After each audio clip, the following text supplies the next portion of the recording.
তোর মনে যদি এমপির ছেলেকে বিয়ে করার ইচ্ছা ছিল তাহলে আমাকে মিথ্যে স্বপ্ন দেখিয়েছিলি কেন? হ্যাঁ, আমার লাইফটা নষ্ট করলি কেন? হায় রে বেঈমান, গত 6টা মাস কোথায় কোথায় না খুঁজেছি আমি তোকে, কি না করেছি তোকে পেতে। দেখ এই 6 মাসে কি অবস্থা হয়েছে আমার। দেখ,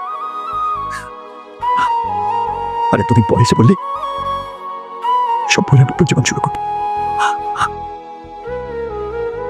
সব ভুলা কি একটা সহজ?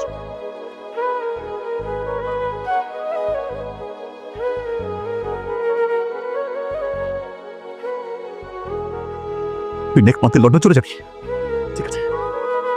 তুই লন্ডন চলে যাবার আগেই আমি তোর থেকে 1000 খুব সুন্দরী মেয়ে বিয়ে করবো।